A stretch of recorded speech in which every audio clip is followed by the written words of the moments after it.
This is Late Night Health. This is the radio show that cares about the most important part of your life, your health. During the next hour, the insane Daryl Wayne and I'm Mark Alyn, we're going to take a look at some things that touch each and every one of us. We'll wrap up today's show by taking a look at overcoming grief. We're going to take a look at the world of sports with Fred Wallen, our old buddy, and find out, is the world of sports doing enough to prevent the spread of COVID?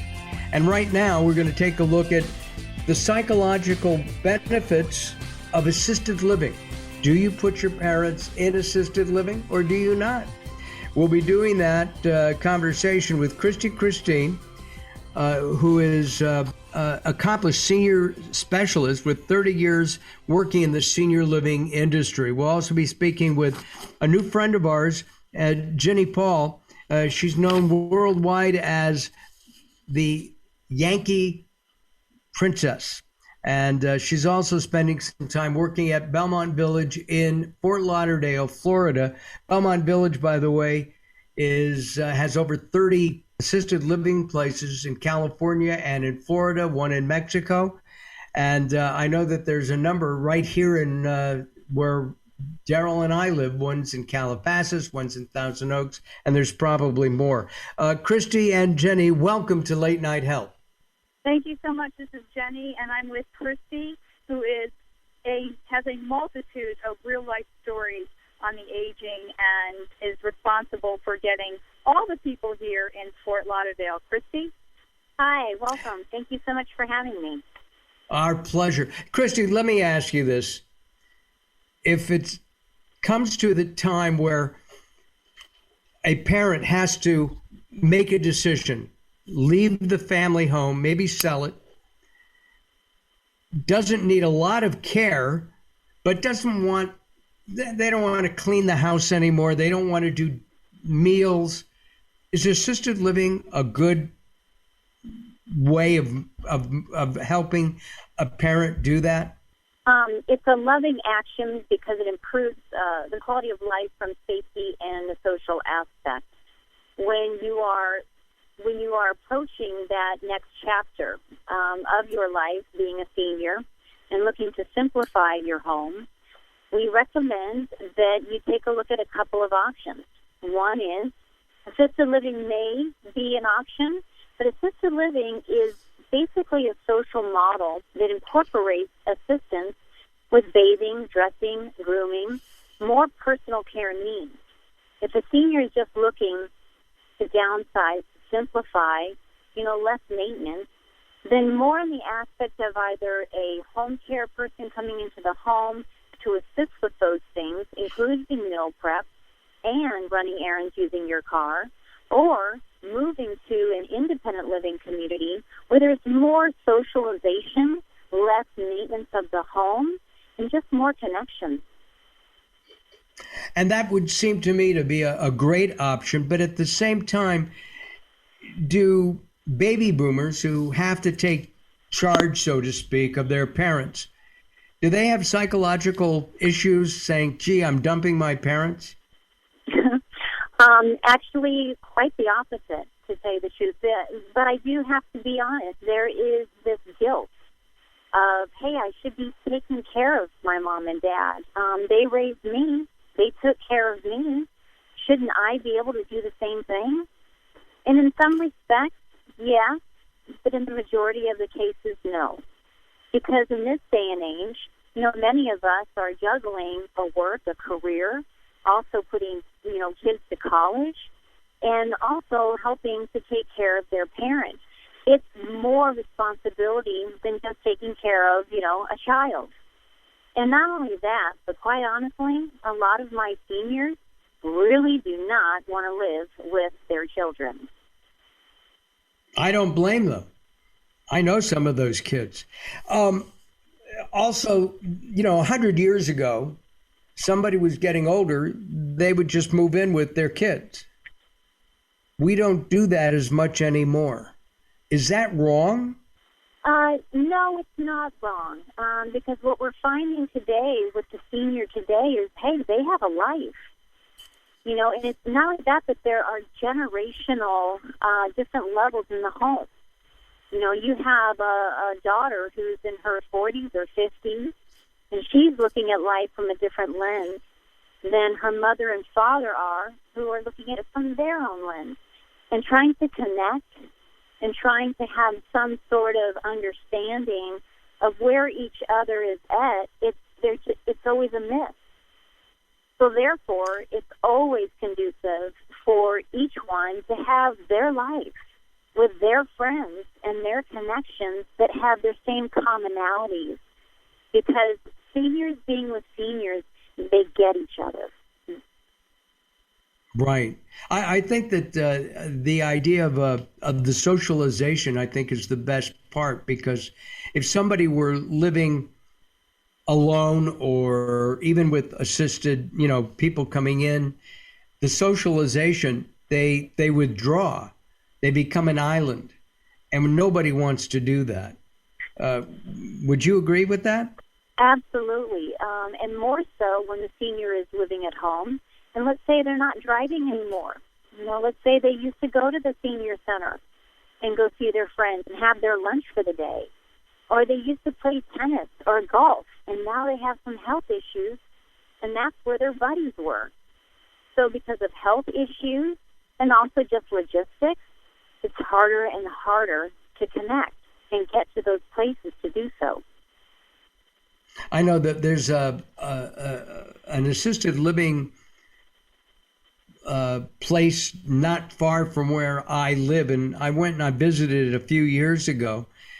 First, we had a wonderful brunch. I was very surprised. The food was really good.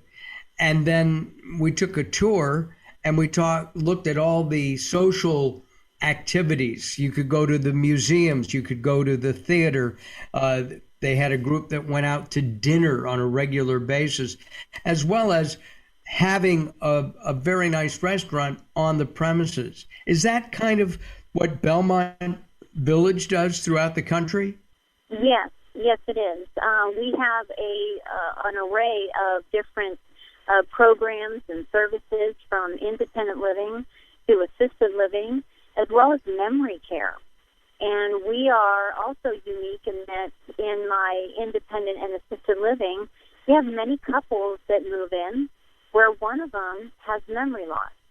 But our goal, and the industry is changing, we want our couples that have been married for 65 years, 73 years, to stay together. So we have here is they can stay together in the apartment, and we have a day program. So the spouse who has memory loss can go during the day in daycare to get the cognitive therapeutic programming and quality of life and friendships that they need. I want to give a shout out to your CEO, Patricia Will. She's the CEO and really the creator of Belmont Village. She is being placed in the ASHA Senior Living Hall of Fame, and I think that's really terrific. And because of the work that she's done in creating Belmont Village. When we come back in just a couple of moments, we're going to ask some questions of Jennie Paul. Jennie is a concierge at Belmont. We're going to ask why she decided to stop sportscasting for a little bit and to give back by working at Belmont Village, working with seniors and helping them with decisions, and helping Christy as well at Belmont Village in Fort Lauderdale. I'm Mark Alyn, along with the insane Daryl Wayne. Join us at latenighthealth.com, and when you do, you'll see a pretty picture of both Jennie and Christy on our website, and they'll have a link so that you can get in touch with them as well. Late Night Health continues. Don't go away. More coming up.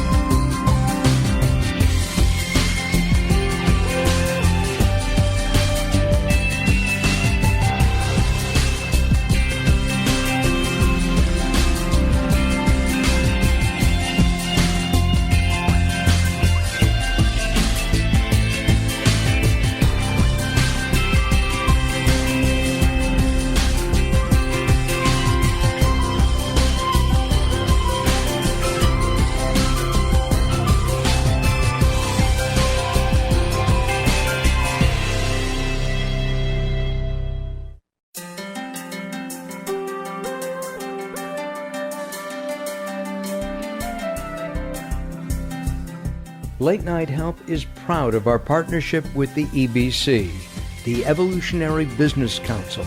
Check them out at ebcouncil.com. You're listening to Late Night Health with Mark Alyn. The show continues in a moment.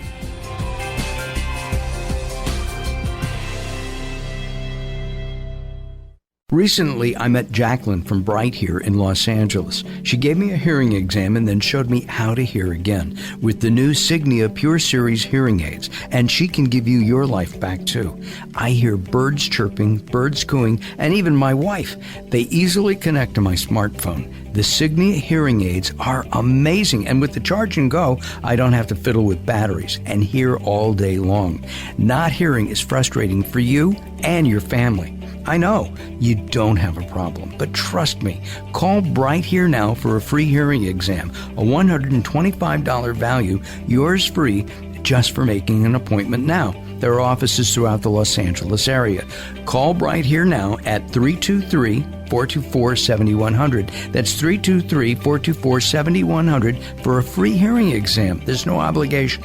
Call now, 323-424-7100, or visit them on the web at brighthere.com. If you're listening to Late Night Health right now, you're part of the growing target of baby boomers we're serving. Hi, I'm Daryl Wayne, producer of Late Night Health, inviting you to join the Late Night Health family. If you have any business targeting the growing boomer market, Late Night Health is the ideal advertising vehicle for you. From vitamins to insurance, alternative health to Western-style medicine, Late Night Health caters to the growing population of those over 40 years old. This vibrant demographic has expendable income to fight aging, purchase travel, take care of aging parents, or just have fun. Find out about the advertising opportunities with Late Night Health. Call us at 805-391-0308. That's 805-391-0308, or email us at info@latenighthealth.com. That's info@latenighthealth.com. Join Late Night Health as we empower people to take charge of their own health care. Call now at 805-391-0308. That's 805-391-0308. Welcome to Guide to the Soul. This is Robert Clancy. Hope is one of those words that has no synonyms. It just simply is, and it's something that you'll have in your life as long as you want it. You can only lose hope when you choose to let go of it. So why let go? Each day of your life is a blank canvas, and you will always have a choice on how you paint it. It takes courage to take a journey of hope, but it's up to you to take that first step. And it's always accomplished by taking one step at a time. Hope is the greatest beacon you have to help you find your way out of the shadows of darkness, back to the light of a new day. For more inspiration from Robert Clancy, visit guidetothesoul.com or go to the Moments with Robert page on latenighthealth.com.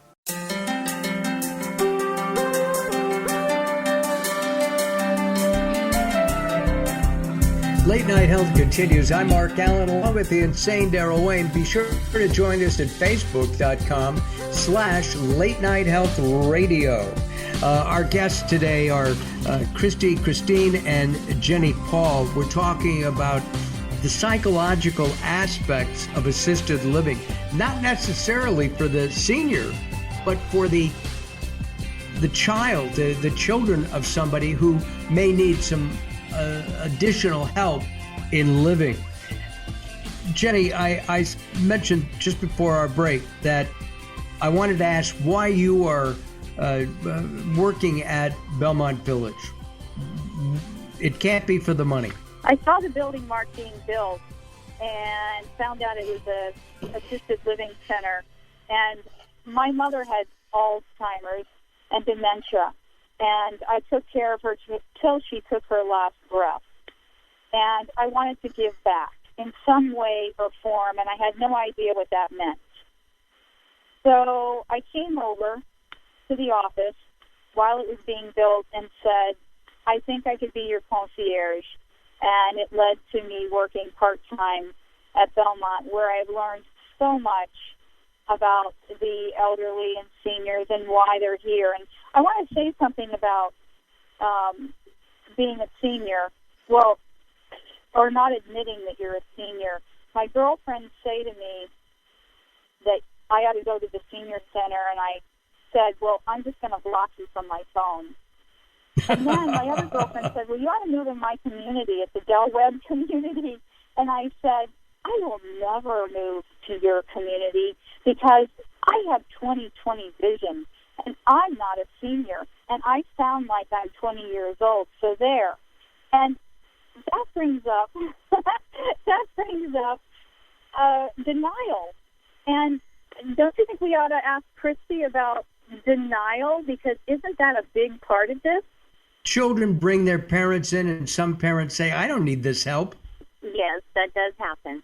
And how do you overcome that? How do you overcome that? Not for the children, but for the prospective resident of Belmont. Well, first of all, I spend quite a bit of time in coaching and helping our adult children to please don't control your parents. Basically, a lot of the adult children think that they know what's best for mom and dad. And there's nothing wrong with that. And there are some cases where that has to be the case because it's a matter of safety and life and death. But at other times, it's really about being patient, understanding, and actually having them be in the driver's seat, but doing it in such a way to where they're still in control of their decisions and their life. So it's really about having an honest conversation and asking, you know, Mom and Dad, you've planned so well in your life, so let's talk about the next option. And that's where a place like Belmont could come into play. At the same time, though, you know, when we're young, our parents did control us. There has to be some residual, I don't know, I want to control them for a change. Does that ever happen where the kids are so adamant? Jennie, Mark, and I totally wanted to control my parents. No question about it. So, Christy, how do you deal with that?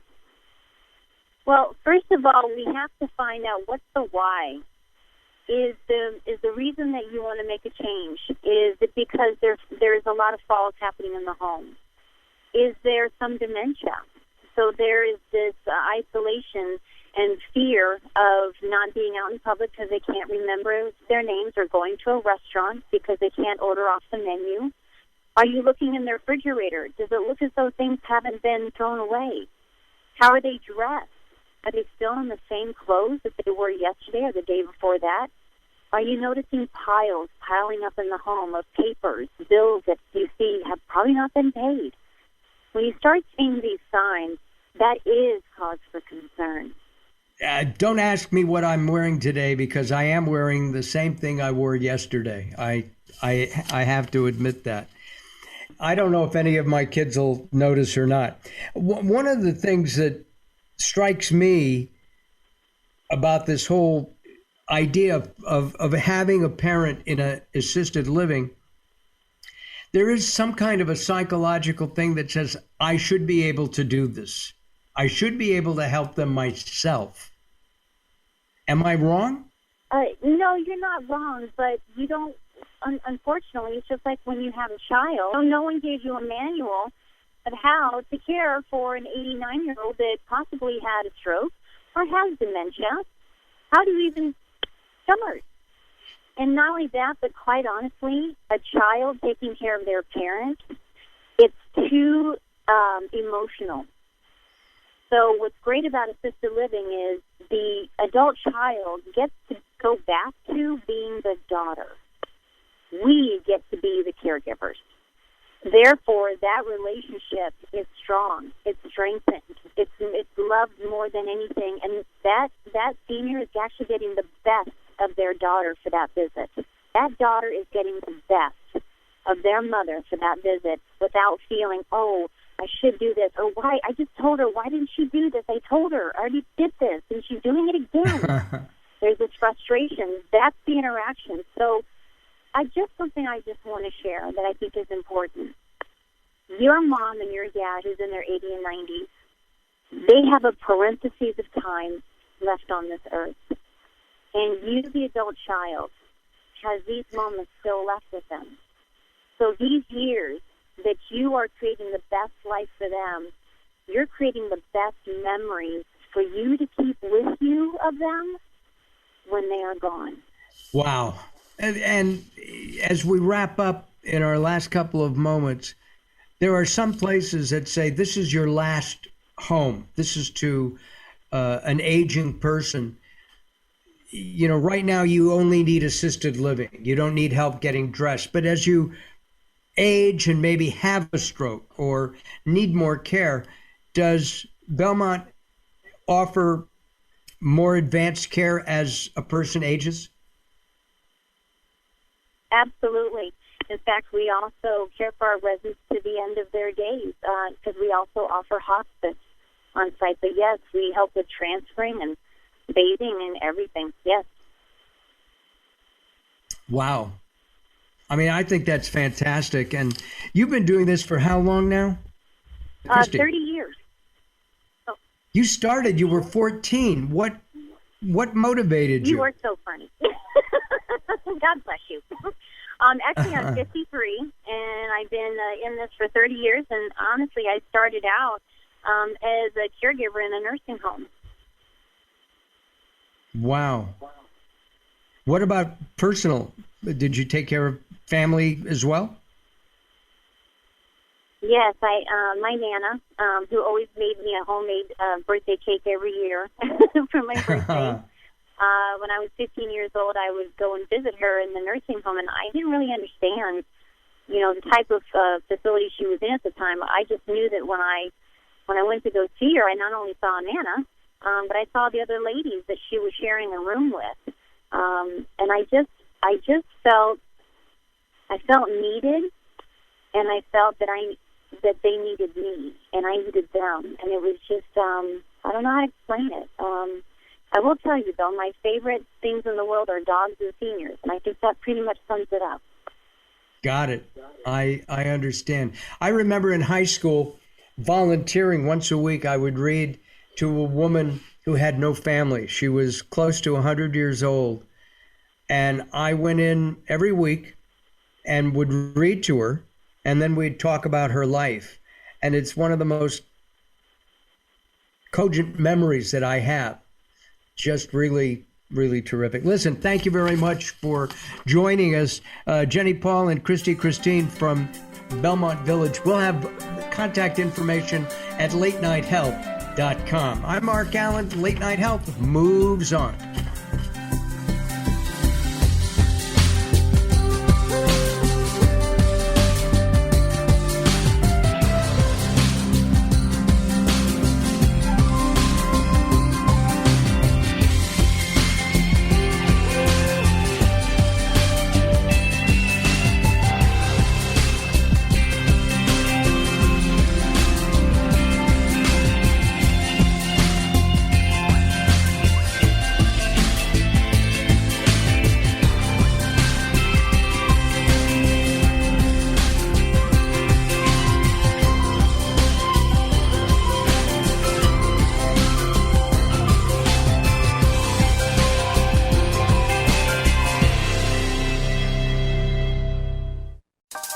Sometimes it's not what you say, it's how you say it. Words are a critical aspect of success. How you get your point across is a crucial part of what makes anything sell. So do it right and hire a writer. Whether it's articles, blog posts, technical writings, website content, product descriptions, or ghostwriting anything from a novel to a nonfiction book about your navel, contact Servet Hassan. If you want it to sell, write it right.